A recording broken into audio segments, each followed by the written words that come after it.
Hi viewers, మీ అందరికీ నమస్కారం. నేను మీ యాంకర్ నవీన. ఈరోజు నేను భార్యాభర్తల అనుబంధం గురించి కొన్ని విషయాలు షేర్ చేసుకుంటున్నాను. మీకు నచ్చితే కనుక ఈ ఛానల్ను లైక్ చేయండి, షేర్ చేయండి, మరియు సబ్స్క్రైబ్ చేయండి. భార్యాభర్తల అనుబంధం అర్థం చేసుకునే భార్య దొరికితే అడుక్కు తినేవాడు కూడా హాయిగా జీవిస్తాడు. అదే అహంకారి భార్య దొరికితే అంబానీ కూడా సన్యాసిలో కలవాల్సిందే. ప్రతి భర్త తన భార్యను మరో తల్లిగా భావిస్తే, ప్రతి భార్య తన భర్తను మొదటి బిడ్డగా పరిగణిస్తే ఇదే పవిత్ర బంధం. భార్య మాత్రమే కాదు, భార్యకి జీవితాంతం భరోసాగా ఉన్న భర్తే గొప్పవాడు. 25 సంవత్సరాలు తల్లి ఒడిలో ఎదిగిన 75 సంవత్సరాలు భార్య మదిలో మెదుగుతాడు. భర్త భార్యలు సమానమే.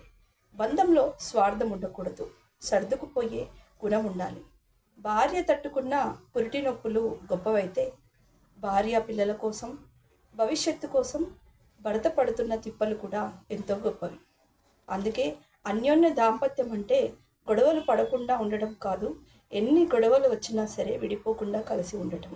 అదే భార్యాభర్తల బంధం, అనుబంధం. అదే ఎన్నో జన్మల పవిత్ర బంధం, పుణ్యఫలం.